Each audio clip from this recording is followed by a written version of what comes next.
Olá, começa agora mais um Viva Bem. E no programa de hoje nós vamos falar sobre saúde bucal. E para falar sobre esse assunto eu recebo aqui o professor do curso de Odontologia da Unimep, Maurício Bergamaschi. Seja muito bem-vindo, professor. Muito obrigado. E para falar então sobre esse assunto, eu gostaria que o senhor começasse explicando para a gente do que se trata a saúde bucal. Bom, no contexto atual, a saúde bucal ela está inserida num conceito mais amplo, tá? Onde existe um equilíbrio, uma situação de integridade entre todas as estruturas que estão compostas, né, da cavidade bucal e do ambiente bucal. Então, desde aquela parte mais anterior, que são os lábios e a periferia, até a região mais interna, chegando à proximidade da garganta e ali dos tecidos moles envoltos, toda essa integridade, toda essa normalidade hoje é destacado como um meio de saúde bucal, e é isso que preconiza e que a gente também busca no atendimento dos nossos pacientes, nas orientações sobre educação e saúde bucal. E por que é importante cuidar da saúde bucal? Já tem uma frase um pouco mais marcada, né, que a saúde começa pela boca, mas a gente também não pode esquecer que a saúde bucal ela tem um reflexo muito grande no organismo como um todo, sabe? E também a gente não pode deixar de destacar aquela situação da própria resistência do meio, né? Um ambiente voltado para a superfície, para o meio externo, né? Uma maior cavidade do nosso organismo, e em função disso ela recebe, são portas abertas para muitas micro-organismos, bactérias, vírus, fungos, muitas oscilações de situações específicas envolvendo mastigação, oscilação de temperatura. Então é uma área que, se a gente tiver uma oscilação daquelas funções básicas, isso tem um reflexo muito grande no efeito geral para o organismo. Eu daria até um exemplo, no sentido, por exemplo, se a gente tem um problema da mastigação, por mais simples que seja, a própria trituração desses alimentos, depois a digestão no estômago acaba sendo refletida. E falando, né, sobre essas alterações, eu gostaria que o senhor explicasse para a gente quais são os principais problemas relacionados à boca. O maior de todos ainda continua sendo a cárie dentária, né, provocado aí por uma combinação ingrata, né, que seria a dieta, principalmente a cariogênica, envolvendo açúcares, no caso a sacarose, e a contrapartida disso, a falta de cuidado, né, a higienização. Além disso, nós temos os problemas periodontais, aqueles todos de sustentação do elemento dentário. Então, gengiva, osso alveolar, ligamento periodontal. Então, são os problemas periodontais. Também existe muita coisa relacionada com esse envolvimento. Além de problema de oclusão, de mordida, né, de desalinhamento de arcada, dentes tortos, problemas envolvendo câncer bucal. A gente tem campanhas até nesse sentido, né, de conscientização, e muito forte também, a ponto de tentar estimular um pouco a população no sentido da prevenção. Não podemos deixar de destacar também o problema de fluorose dental, que é a ingestão de excesso de flúor, muitas vezes de uma forma indireta, mas que também traz manchamentos, podendo trazer em outros níveis de desenvolvimento do elemento dentário. E também as situações de traumatismos dentários, específico um pouco mais para paciente infantil, mas também envolvendo o paciente de uma maneira geral. E o senhor citou, né, que um dos problemas relacionados à boca é o câncer bucal. E nós acompanhamos uma matéria com a professora Nancy Nunes, também aqui do curso de Odontologia da Unimep. O câncer de boca é uma doença que atinge homens e mulheres. A estimativa de novos casos da doença para 2018, segundo o Instituto Nacional do Câncer, é de 14,7 mil. Os fatores de risco para a doença são vários e muitos deles podem ser facilmente evitados. A Organização Mundial da Saúde alerta que a prevenção pode ajudar a reduzir a incidência de câncer em até 25% até 2025.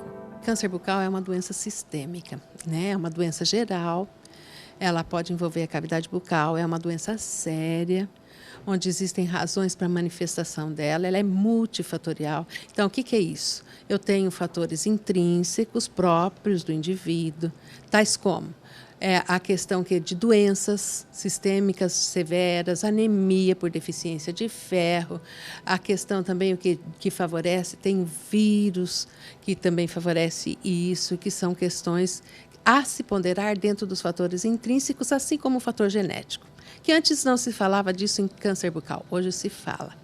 E tem os fatores extrínsecos, pontual. Tabaco é um deles. Normalmente se pensa assim, o tabaco, né? Simplesmente o tabaco, então, é o cigarro de papel. Mas não, o cigarro de palha, narguilé, é agressivíssimo. Cigarro eletrônico é agressivo. Álcool, outro, que realmente vai potencializar o tabaco. Eu tenho outros fatores, que é a questão do HPV, que hoje está em grande alta, né, que também produz câncer de boca. E tem também as questões do sol. O sol é outro tipo de agressão que ocorre a nível de saúde geral do indivíduo e que pode comprometer a boca. O diagnóstico inicial da doença é feito a partir de exame clínico, mas a biópsia é necessária para comprovar o caso. Em primeiro lugar, seria ideal que os pacientes acostumassem-se a fazer exames periódicos, principalmente aqueles que são dos fatores de risco. Fumantes pesados, né, devem aprender a fazer essa avaliação periódica. Por quê? O câncer, dificilmente ele vai aparecer como câncer. Ele vem como uma lesão que antecede o seu aparecimento. Então, é uma lesão branca ou uma lesão vermelha. Normalmente, essas lesões são indolores, normalmente. E isso aí vai preceder aquela transformação maligna que isso acontece. Ou seja, se nós conseguirmos pegar o paciente nessa fase, onde a gente chama de lesão precursora do câncer de boca, nós conseguimos fazer com que o paciente não tenha câncer. Após comprovado o câncer de boca, o paciente é encaminhado para um hospital oncológico e acompanhado por profissionais específicos. Nós, cirurgiões dentistas, temos um papel fundamental nisso, nessas lesões precursoras, mas também nós podemos atuar fazendo essa biópsia. Eu sou estomatologista, então eu estou dentro dessa área específica do diagnóstico do câncer bucal, ok? E o que eu faço? Uma vez detectado, comprovado, eu encaminho para um hospital oncológico. O tratamento não é de âmbito do cirurgião dentista, é feito em hospital oncológico. E o que acontece? Lá, sim, eles vão determinar. Normalmente, dependendo do grau de invasão tecidual desses tumores malignos, ele pode ser tratado inicialmente por cirurgia, ok? Ou então, quando o tumor é extremamente grande, às vezes se faz radioterapia antes da cirurgia, ou eventualmente até a quimioterapia antes da cirurgia e depois se complementa ou com quimio ou com radioterapia, mas isso em hospital oncológico.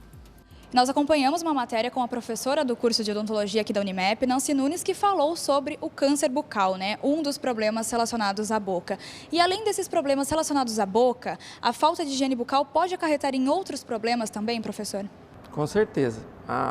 Dou o primeiro exemplo, tem uma série de situações que existe um reflexo muito grande do que acontece no ambiente bucal, no meio bucal, para ter consequências em outras áreas e áreas nobres e importantes, né? Eu havia comentado da mastigação, isso tem um reflexo muito grande, né, envolvendo o problema de estômago, muitas vezes gastrites, pela pouca trituração do alimento, a própria respiração, pela posição da arcada, a mordida aberta, trazendo problemas de respiração, de problemas alérgicos muito sérios para pacientes. Problemas infecciosos, o dente não tratado, a evolução daquela cárie inicial, trazendo um problema endodôntico, um problema de canal, o não cuidado nesse sentido, formando abscessos dentários. Esses abscessos, através da circulação sanguínea, né, da corrente sanguínea, pode entrar em contato com outras áreas nobres, seja o coração, se tem um problema ali de uma válvula, a endocardite, problema de pneumonia, problema renal, conjuntivite, várias situações relacionadas com esse foco de infecção dentária.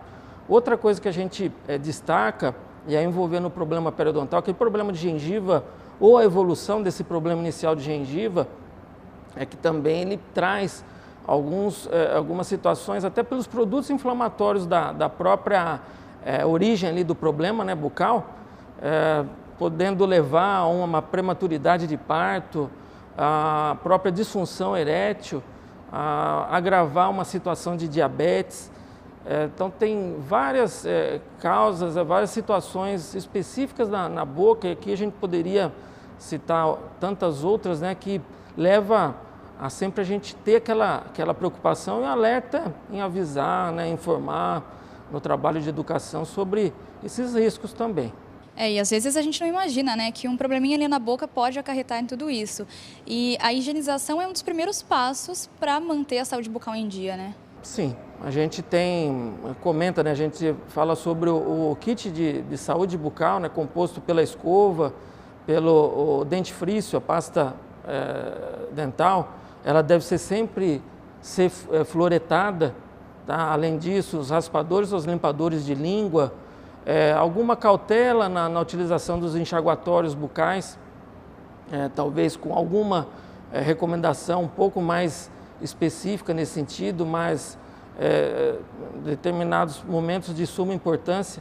Não esquecer também do complemento com o fio dental. É muito importante que naqueles espaços onde a escova não alcança e que tem aquela necessidade, são focos ali que tranquilamente pode ter o desenvolvimento da lesão de cárie inicial e depois a extensão para outra parte do dente.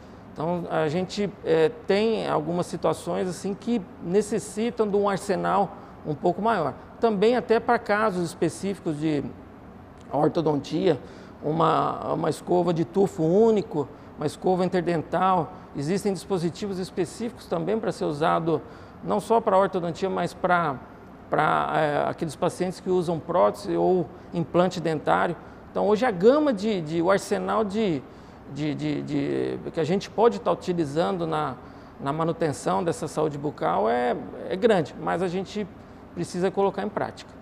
E além da higiene bucal, da escovação correta, existe algum outro cuidado específico para, né, manter a saúde bucal em dia? A gente não pode esquecer da questão da dieta.